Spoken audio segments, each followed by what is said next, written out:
If you use the internet on a daily basis, and chances are you do, you probably don't put much thought into cybersecurity. You know, your network connections, the pages you visit, the files you download. You should be thinking about these all the time. Welcome to And Security for All. Your host is Kim Hakim. We're here to help you understand, in general terms, how and why your cybersecurity should be kept in check. Now, here is Kim Hakim.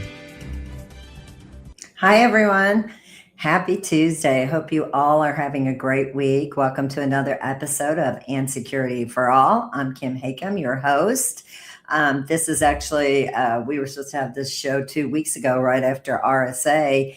And we were having a windstorm here in the Midwest. So I was a little worried of my internet getting knocked out. And both me and my guests were having issues with all the crazy pollen that's going on in the Midwest. So hopefully for those of you that are tuning in, you guys are past some of it, but spring is in the air. So hope everyone's doing good. We just came, FutureCon, we just came off the road. We were in Minneapolis last week, which was a huge event. We had one of the VPs from Honeywell at that event, and it was incredible. He was an incredible speaker. So just want to remind you all, if you want to catch any of our past podcasts, any of our past keynote speakers, you can go to the FutureCon YouTube site to catch a lot of great content.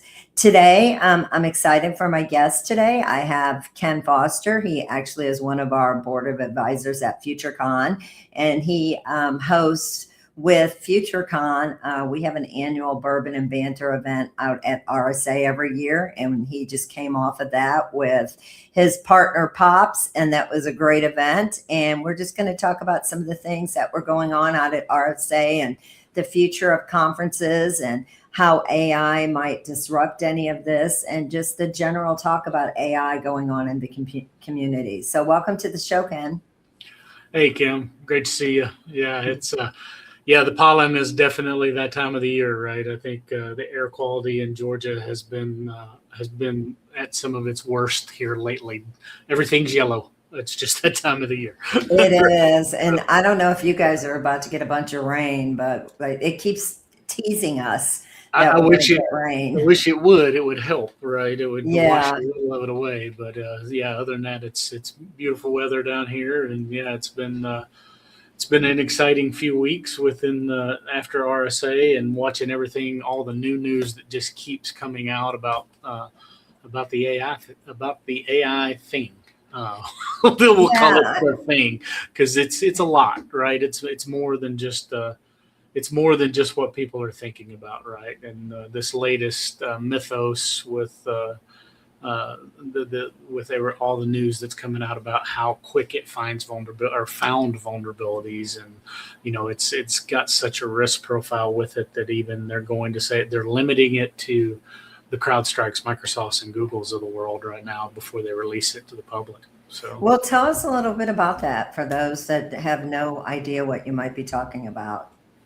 Yeah, so I mean, you're thinking about it, right? It's the new model coming out from Anthropic. And it's supposed to be a general purpose model, and it's as everything, each release gets more and more capabilities. It's supposed to be better for coding and agentic task, which is strong, which would lend itself to strong performance in the cybersecurity world. But I think it was kind of a little bit surprised as how fast it was able to find zero-day exploits across every operating system out there, as well as security tools and things like that. So I think how fast it was able to discover this and write exploits for them.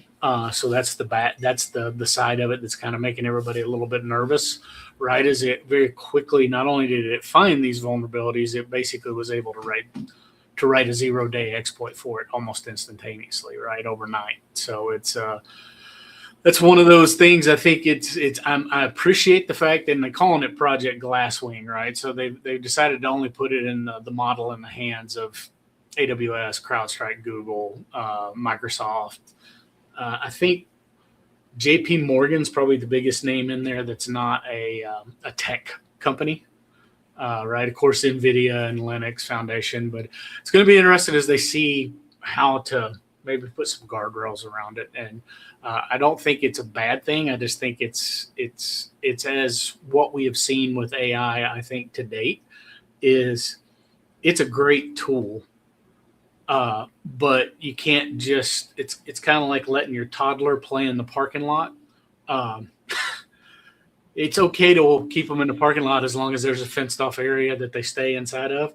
You don't want them just running rampant throughout the parking lot and jumping out in front of in between cars and things like that, right? So you gotta have that kind of area to corral them and let them fill out their boundary a little bit, I guess is the way to put it. So, and I think that's one thing we've seen over the last really, I mean, it's been around much longer than the last 5 years, right? This has been around since the 50s. But the truth is the availability, the compute power, the agentic text-based stuff has really ramped up over the last few years. And we're seeing everybody taking advantage of the tool set and doing some really cool stuff with it. But we're also people not maybe taking the step back. And I think it came out at RSA, right? There was, I think it was Cisco's speaker, Patel, said that, it's the oops phase, right? Oops, we didn't expect it to do that, right? And it went out and done something, so you're looking at this. So I think that's where we've kind of been for the last couple of years, is that kind of oops phase. So it's very interesting. Did you think 5 years ago we would see things moving this quickly and changing so rapidly? I knew it was going to move fast. I think it's moved faster than I expected in certain areas, right? And some of that's because of I think everybody's excited about it.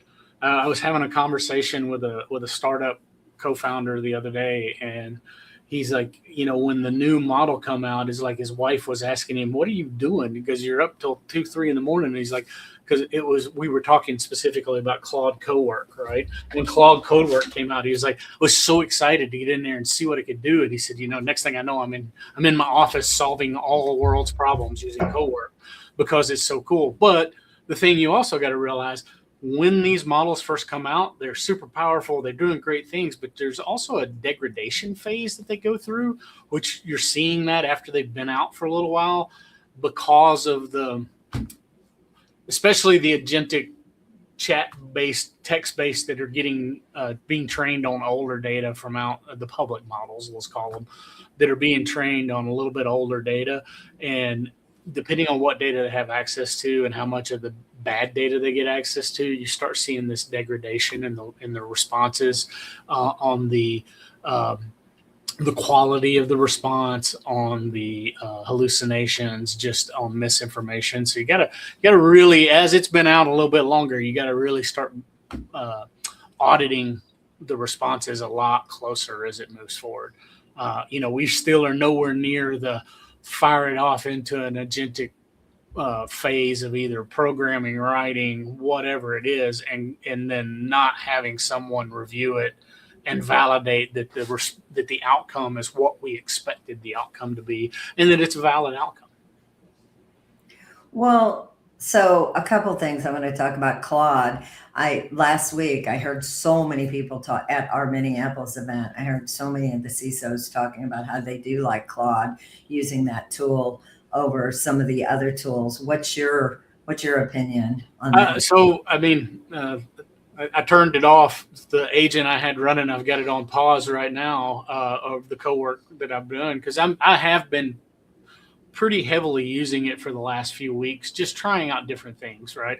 I've written some stuff for it to do some data analytics, tasks that I don't want to do. Like, I have a lot, I've been in this industry for over 30 years, and I'm a data hoarder.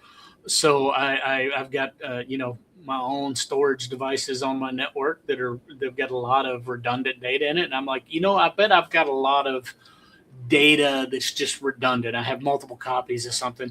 So I was like, you know what, let me use Cowork to go do basically a data mapping, data discovery, data mapping, a and then help me rename, help me organize, help me delete. And, I think the first couple of directories I run it on, I cleaned up almost I cleaned up almost 800 gig of redundant data, just setting on my personal network. So, you think about that in an enterprise scale, that becomes real cost savings. And as we think about data quality and what data your AI has access to, getting that data cleaned up becomes super important. Because what if you're training it on old, out of date information? Let's just say we're building an agent with Claude or any of the other tools out there, and we're looking at market analytics. Let's say we're using it for a sales role, and I want it to look at competitive information. I want it to look at market analytics. I want to look at customer analytics and help me build a new marketing campaign or a new go-to-market strategy for the product I'm selling. Right? If I'm training it on out of date information, that campaign's useless. Right? Because now what I'm doing is I'm going to the market with data that is not necessarily as up to date as it should be. And then the other thing you got to think about in today's world, right? We're all dealing with budget constraints, and we're all dealing with, hey, spend less money, because security is still, no matter how much we talk about it, no matter how much it should be in the forefront, you still constantly hear you're just a cost center. How are you enabling the business? And if you're not having the conversations and then they're going, well, look, we want to do these things to help with budget, but we also understand we're not married to this agent that we wrote or had written for us 3 months ago, because now it's just spinning cycles and eating up tokens and causing CPU and data storage issues that we don't necessarily need to do it. So you got to get to a point where you're not married to keep those old agents running, because it's constantly improving, right? And there's a big budgetary expense that comes along with that, especially about forgotten stuff that you just got out there running. And if it's churning through compute tokens, it could be costing you, in a large enterprise, it can be costing you a fortune. So what do you think Claude is going to replace? I mean, is it going to replace the developers, or? I think it will, to an extent. I think and now this is something too that came out of some conversations that I had at RSA. There's still a lot of folks in our industry and on the business, especially on the business side as well, but in the IT side of the house, call it the CIO side, CTO side of the house, cybersecurity, there's still a mass amount of confusion on what is an agent, what is an actual agentic agent, and what is just process automation. Right. You would think that people in our industry would have that figured out already, that there's a big difference between just process automation and what an actual agent's supposed to be doing. And when we're still having that fundamental educational issue on the difference between an agent and a process automation, I think we still are pretty far away from it completely replacing the human in the loop. I do agree with it. Kevin Mandiant put out his talk at RSA that, you got to get the human out of the loop. It's going to be AI attacking AI. I don't disagree with him on that at all. I 100% think that when it comes to certain, especially when we start talking about defending against an AI attack, you're going to kind of have to have AI defending against AI, because it's just too slow if we don't. Let's see, CrowdStrike's report this year is, I think, the number I heard, I think it's 49 minutes, right? It's 49 minutes from the time you get, that's the average, from the time that they come in and pop you and exfiltrate data. That went down quite a bit. That's quite a bit faster than it was last year. My guess is that's going to be cut in half by next year, maybe even more, because it's just the attackers, like we said, what came out with Project Glasswing, how fast it found vulnerabilities, how fast it wrote 0 days. It's going to be where a human can't process data fast enough to keep up and defend it, because they can't see everywhere it's moving. So I do think we are going to we have to have AI. We have to put it into our environments and use it in the way that it should be used. and I'm not saying stifle innovation, but there's a certain point where you do kind of need to have it in a protected sandbox area, play with non-critical, non-sensitive data, non-network access, kind of have it isolated so you can figure out and make sure that you can trust what its actual outcomes are. Because I think that's still the big problem we have, is trusting what AI is telling us. And that's where the degradation I talk about comes in, because initially they come out, they're great, and then they start to, their quality starts degrading over time and the longer they've been out. And that's because they get access to a lot of bad data, right? So, and that's the other thing I think I want to bring up, is that the one thing AI has brought up, and this was a big topic of conversation between a bunch of CISOs that I was at a round table we had at RSA, is it is exposing problems and gaps that companies still have with their maturity on identity and access control, network segmentation, data governance, data protection, data governance programs in general. Because when you look at this, like, what we really need is everything we've been talking about with zero trust, which, I've never been a fan of the term zero trust, but it is because it's a marketing term around those things: the identity and access control, entitlements, encryption, data protection, data governance, documentation, right? It's all those things that, to be honest with you, I've been doing this 30 years. We've sucked at it for 30 years and we still suck at it. So where I think hopefully using AI tools to help us mitigate that and be able to do things around the zero trust, I think we're going to see a resurgence in zero trust. Another big topic at RSA was, call it NHIs, call it, AI agents, call it non-human identities, call it whatever you want to, right? But the identity topic is huge again, because everybody's realizing that is how you're going to control these agents, because they are a tool, but they're also technically a coworker. I'm not saying you 100% treat them as an employee, but in reality, they are a coworker. I mean, Claude named their thing cowork, right? Because it's acting as you and doing work, building out multiple agents. It has the ability to go out and build MCP servers and connect to outside external data. I mean, I did an update on Claude today, and the first thing it popped up and said, hey, we can give it limited external network access if you, so be paying. It basically warns you to pay attention that, hey, this thing may start exfiltrating data out to a public source for you. So it's something that you got to be aware of. You got to read those little pop-ups when they show up when you do an update on these tools. Did you think, when I wasn't at the meetings like you were at the meetings out at RSA, but of course, everybody's talking about AI at all of our conferences. And I've seen a huge surge in attendance this year at FutureCon conferences. I think people are just hungry for more information right now because things are moving so fast. Now, I felt like RSA didn't seem as crowded, but I don't really think that's because of the conference. I think it's that maybe because of the location. Well, it's that, the government pulled out. Yeah. So none of the government entities were there. So I think it's a sign of the location a little bit. I think also there's a value proposition issue with RSA from a pure just sales standpoint. Companies are dropping high seven figures to have a big booth. Startups are getting a small booth and still dropping close to seven figures, if not more. Right. And the question is with as fast as things are doing, and then the need to be able to pour dollars into research, into product development and things like that, what is the real value proposition you're getting out of RSA? If you're dropping 5 to 7 million to be there and do everything you're doing, if you've got one of the big double-decker booths and a lot of floor space and a bunch of events outside of it, it's realistically you're dropping that kind of budget.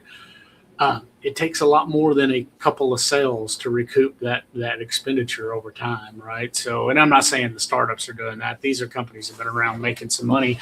But the one thing that was interesting talking to some of the co-founders I talked to out there is they feel they have to be at RSA for funding opportunities. And one of the founders had publicly said it. He said it at RSA. He's like, if you're not talking about AI in your product, the VC and PE companies don't even want to talk to you. If you're not doing something with AI, you're not getting investment.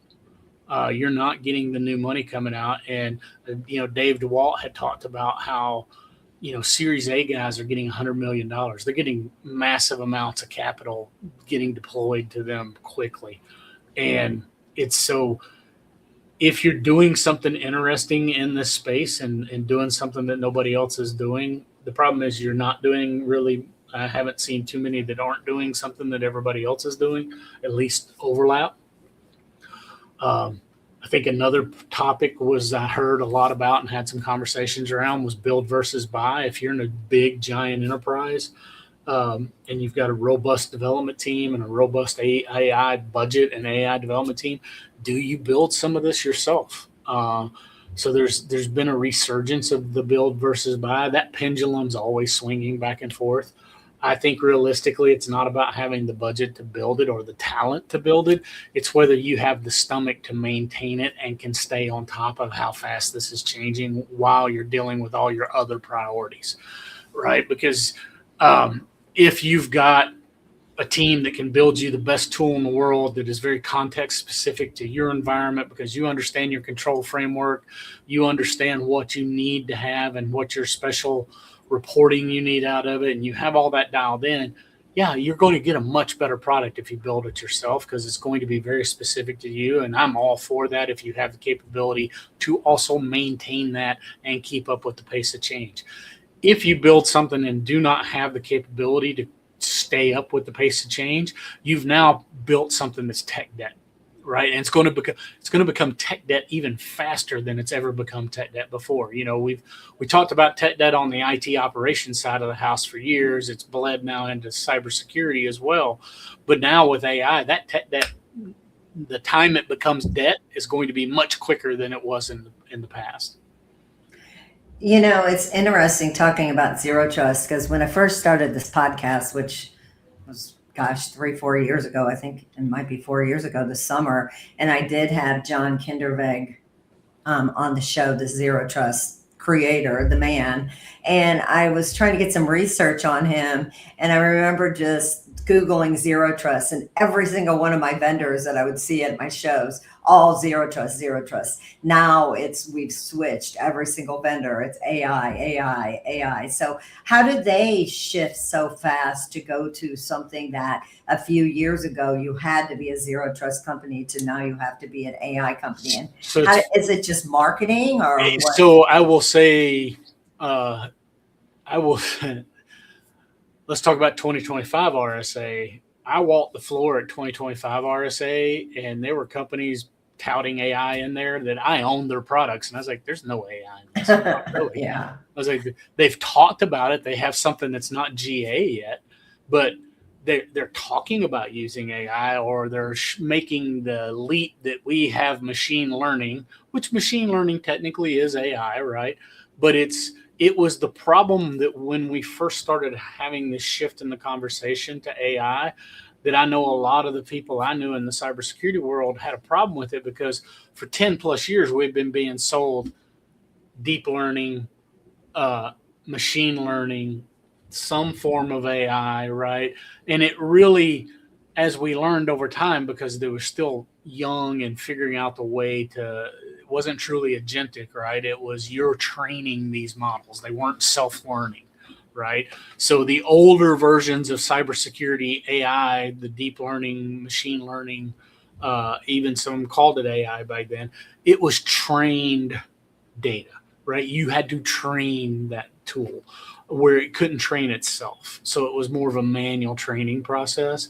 And I think a lot of people had a bad taste in their mouth. So they kind of looked at it as, yeah, this is more marketing BS. Then they realized that, hey, this actually is moving more and more towards that autonomous self-learning.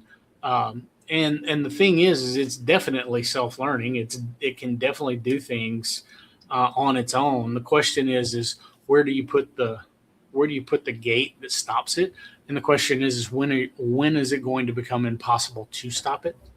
right? I think that's the one thing we have to think about is if you're not 100% sure that the data that you have is quality is correct, that your access controls are correct, that your, for lack of a better term, your zero trust environment is set in a way to keep the AI from exfiltrating your data on its own, because you've tasked it with a job to go do its job the best way it can and the most efficient way it can.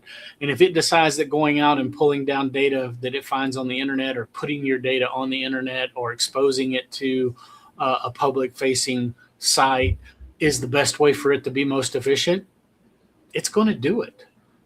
Right? It's going to figure out a way to do it. And this is where identity and access control becomes so important around these identities. I don't even like calling them non-human identities, because it is an identity, right? It's yes, I know people want to designate and put it in buckets because this is not a real human, but it's in a lot of ways acting like a human. It's just acting like I'm faster, right? And most of your humans may be overprivileged and over entitled, which is probably almost guaranteed in most environments, because we've had so much trouble over the years getting identity right. AI is going to figure out that it can use that and do what it needs to do on its own, where Sally and the call center may never figure out that they have access to a data set that they shouldn't have access to. AI is going to purposely go find that, and the agents are going to purposely go find that, be looking for it, figuring out how to elevate their privilege and move through it, figure out how to navigate their way through nested groups and nested permissions. And, it's going to exacerbate these known gaps and issues that we've had for a long time. It's just going to be faster than we're able to capable of keeping up with. Did you, while you were at RSA, and I don't think you walked the floor this year, but no, I stayed off the floor on purpose this year. Yeah, I'm not too crazy about going on that floor. It's so overwhelming. So, but do you think, what do you think in the future we're going to see? Do you think realistically we're going to see more AI driven things happening at these huge conferences like RSA, Black Hat? Oh yeah. Yeah. It's not going away anytime soon. I mean, you think about it, the chip market, the video card market, the consumer side of that it's impossible to get stuff because the cost has went through. I mean, put it in terms for somebody, if you got a PC at home and have looked at a new storage device or a memory upgrade, look at how much it costs you now compared to what it did 2 years ago, right? And that's because all of that's being focused towards the data centers and towards building these AI-centric data centers. And, also the other thing you got to think about it, and if you're paying attention to the news, right, all these communities that are up in a roar about AI-specific data centers being built, data centers in general, but the AI-specific ones seem to be the topic right now because they're trying to expand the footprint of data centers for AI work. And they're wanting to move them into these rural areas. And, people are realizing, well, number one, it brings a very short-term explosion of jobs to construct the data center. But once the data center's up, the only thing it's doing is sucking up water and power. And very few people man these data centers, right? They are basically skeleton crews. So the promised jobs go away. And now what you've wound up with is this strain put on the local ecosystem, on their power grids and on their water supplies. So it's an interesting conversation when you even step away from the technology a little bit and just look at what people are concerned about. Have we been seeing, or have you been seeing, in just the overall, not just our industry, what kind of jobs are we seeing that are being replaced by AI? So I think you're gonna see that. Call it the knowledge worker role. That is probably right to be replaced with AI eventually. Is it going to have? And this is another thing I I agree that there are roles that AI is absolutely going to take over and is going to be excellent at them.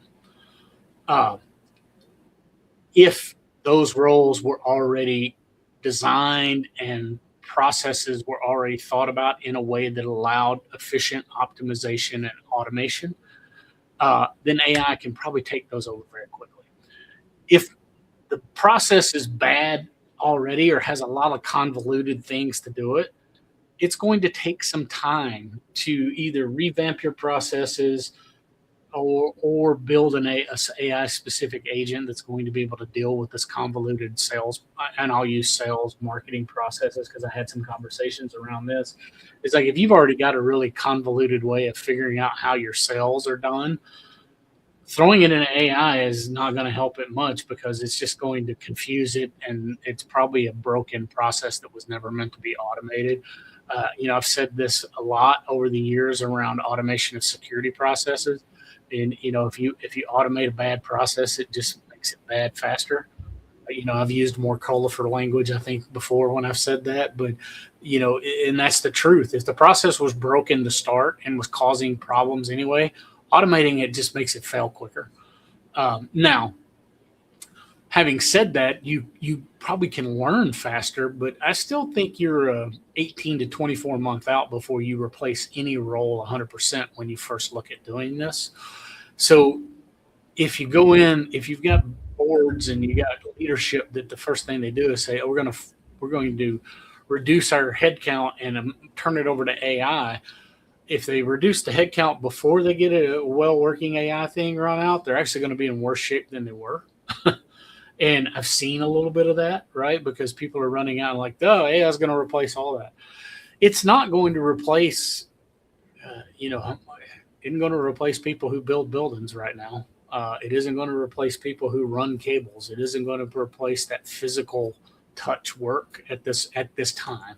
There's going to be certain things that it will eventually. I mean, AI and automation have been around in, say, the auto manufacturing space for a very long time. Robots do a lot of jobs that used to be humans doing it, and they do it much faster and much more efficient. But it's still, I remember a couple of years ago when I was working in that industry, looking at AI to inspect welds. Well, the problem is they still didn't have enough data about what a quality weld. The cameras weren't good enough. The technology wasn't good enough to get the data at a high enough quality to the AI engine for it to be able to tell you whether a weld passed or not. So it still needed a human to look at that. Now, a couple more years from now, weld inspections will probably be replaced by high quality cameras and AI and electrical testing, right? Because it can be. And that's what you think about with today's technology that is commercially available, readily available, and affordable.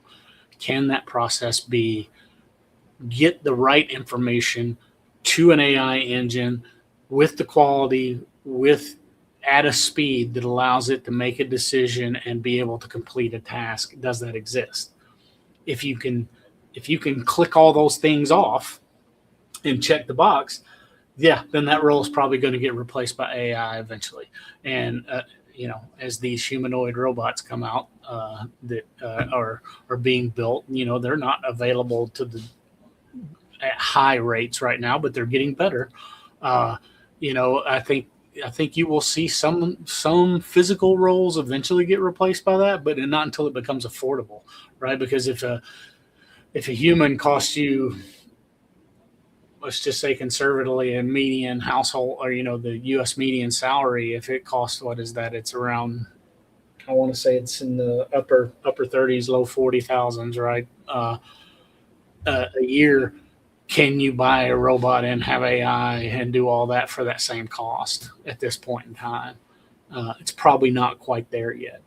And then we've got the other issues is capacity. Right. Again, I'm going back to the data center capacity, right? They're trying to build kit data centers. They're trying to figure out how to get more power to be able to run these data centers. They're figuring out new ways to do cooling.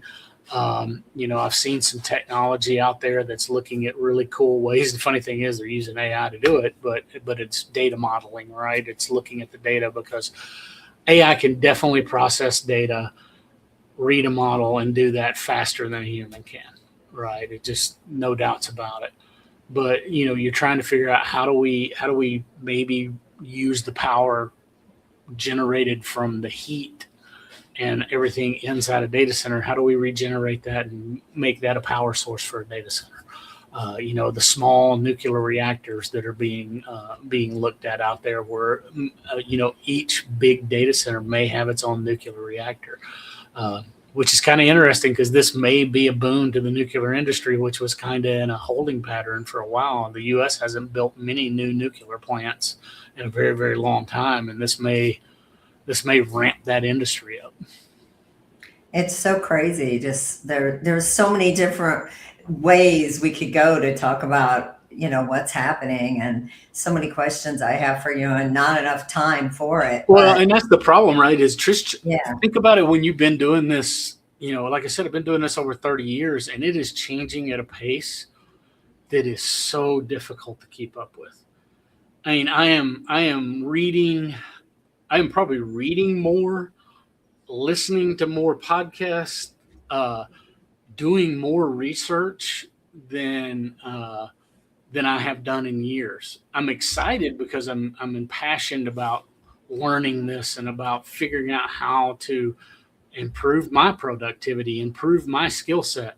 But you cannot sit back and not be paying attention to this. If you think it's going to pass you by and you're just going to wait, because that's the other problem we have right now. It is a lack of talent.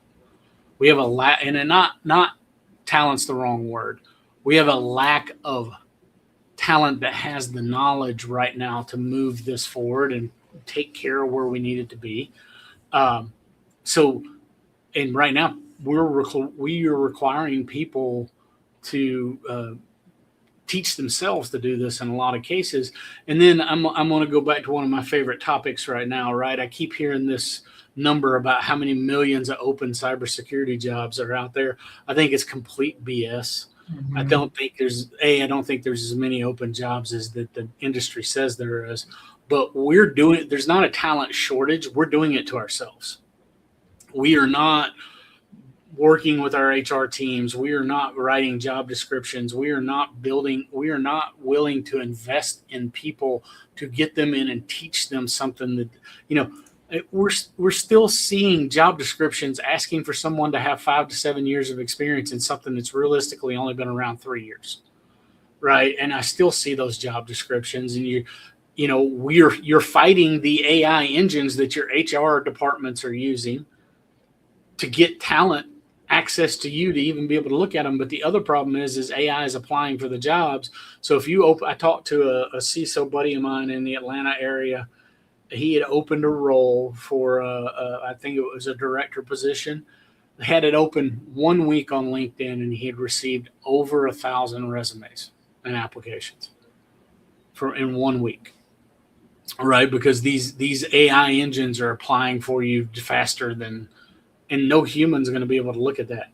So there's a balance between how do I get through all the chaff and actually find the talent that is out there, and how do I invest in the teams that I've got already to keep them from jumping ship and going somewhere else?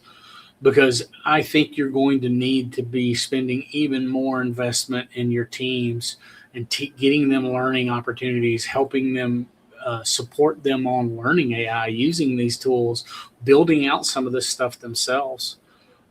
Because it's going to be a differentiator, I think. Instead of, you're still going to have the people who are going to jump for the big paycheck, and they're going to jump around a lot for that. But, you're looking for companies that are willing to invest in your people. And on the flip side of that, you got a lot of toxic leadership as situations where they're like, well, we can just do this with AI and you're not doing it fast enough, and they're getting rid of people because they're resistant, or being a little resistant to making those kind of changes, because you're trying to balance risk and reward. And I think a lot of companies are willing to take on way more risk right now, because if they feel like if they're not doing AI, because every big every big consulting service, every business magazine, everybody out there, just like we were talking about, if the investment companies are not investing in you unless you're doing something with AI. So they're hearing you've got to be doing AI, you got to be doing AI, or your business isn't going to exist. But how are you building out a talent pool internally to help you actually make the right decisions with AI and understand it's not something that's going to happen with a snap of the finger. There's this progression to this. Granted, it's an accelerated progression from what it used to be, but you still have to be able to understand the process. You still have to have outcomes, and you can't just say, let's just give AI to everybody and see what happens, because what happens is you probably go out of business because of breach, or at least do major brand damage and monetary damage to your company because you've lost data inadvertently.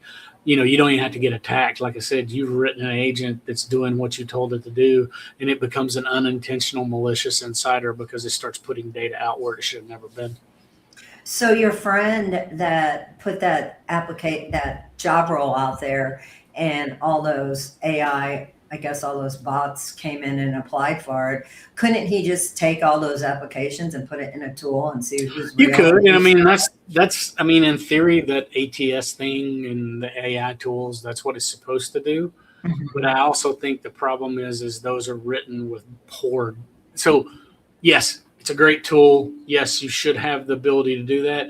The problem is I think people are not doing enough upfront work with writing out what the actual requirements are, what the actual job is going to be. And they're putting in requirements that filter out a lot of quality talent because they want a unicorn instead of bringing in somebody that they can transform into somebody who's going to be a really valuable, loyal team member going forward. I mean, that is such a big, just a big issue. I have so many people, just because I'm all over the country, CISO, that might, lose their job, and they're trying to use me to get in touch with another CISO. I know that I might not even know that CISO just because I'm connected with them. But, you have both sides. You have the people looking for the talented people, and then you have the talented people that can't connect with, the people looking for the people. And I don't know what the answer is on that. And yeah, Dave and DeWalt unfortunately, I don't know what that answer is either. Dave DeWalt was on this show, I don't know, maybe a year ago, and we talked about that as well. And that's just, you'd think that AI could figure that out, because that's just such a huge, there's so many talented people out there looking for jobs, and then there's so many great jobs looking for people. And I don't understand why these recruiters. Yeah, I don't understand what the disconnect is there either. Although I do think there's a lot of zombie jobs out there. I think there are jobs that people are intentionally not hiring for. They're keeping the rec open because their plan is to replace it possibly with AI. But they don't want to lose that funding, and they want to keep the rec open in case, so they leave the job post. Because you see them, they're just same company constantly reposting the same job over and over and over again. So there's some of this zombie job stuff out there that's really bad because, the best thing I can tell companies is, hey, when you've got enough candidates, shut off the ability for people to apply for it.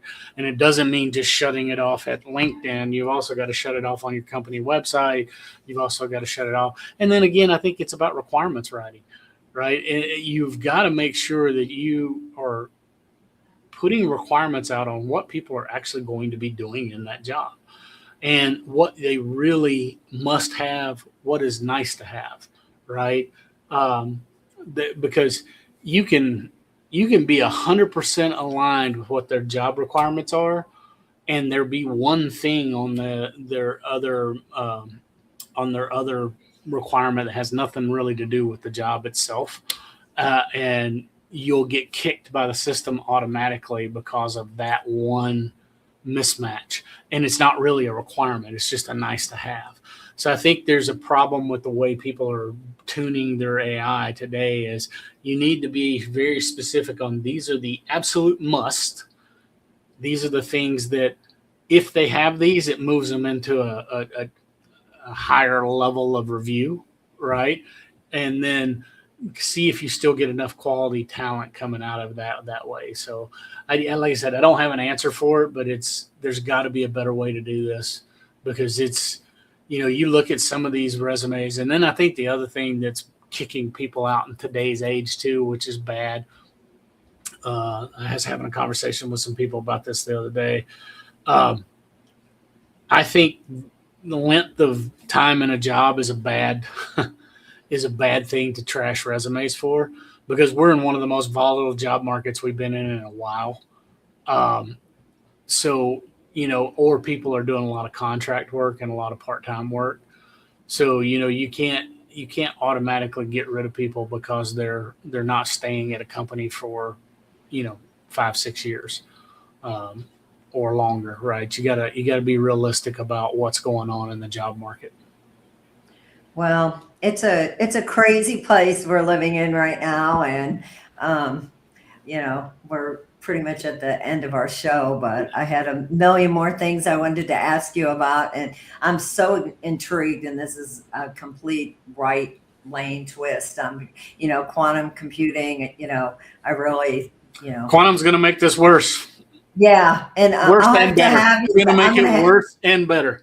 Yeah. So many people don't even understand quantum computing, and I'll have to have you back on the show, because I would love to dive into that topic. I was going to say, I'll close it out on one thing too, because I heard this multiple times, right? And actually one of the talks talked about it. They're saying, hey, shadow AI, it's not a theoretical thing anymore. It hasn't been theoretical for a while, right? Because let's go back, even we're not talking about AI agents, let's talk about APIs, right? As back when API was all the rage, everybody's talking about that, which is still ties into this very closely. But you always say, well, if you do API discovery, you think you have 100 APIs. In reality, you have about 3,000. With AI agents and AI tools, you may think you have a handful running. You probably have 3 to 4 times what you think you have running in an AI agents out there. So it's the exact. It very much parallels the API security track from a few years ago, talk track, right? Is the fact that you have way more APIs, way more AI agents, way more integrated AI in the tooling in your product that you never even knew were there, right? Because almost everybody's putting it into their tools. Hopefully they're being transparent with you. Hopefully you've got good contracts with them and understand those contracts. And that they're releasing AI stuff all the time, right? It's a new feature that's getting turned on constantly. Well, thanks, Ken, for being on the show again today. Yeah. And have to have you back soon, because, again, I could pick your brain all day long on everything going on. There's just so much. And luckily, I have the benefit of every other week being at our shows, sitting in the conference room, learning. I think that's why we're seeing such a surge in attendance right now.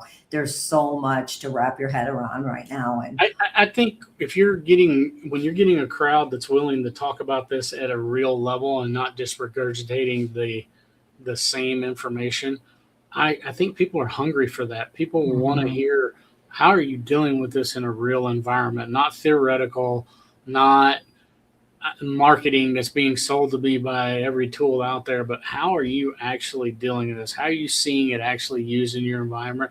And people who are willing to share that knowledge and have a real conversation, that is the one thing about, and I've the last few I've been at, it's been one of the great parts of it. Get off stage, go sit down, walk through the crowd, have people come up to you, and you talk about real world application of what you're talking about and the problems that they're dealing with and how you have to approach it from a senior leader standpoint or in any leadership standpoint, be honest with you. But it's really, that's one of the great things, is being able to have the time to sit down and talk with folks who are early on a lot of them are early on in their career. A lot of them are looking at how they're going to move and navigate this world that is cybersecurity, and how you're going to deal with some of the problems that have nothing to do with technical issues or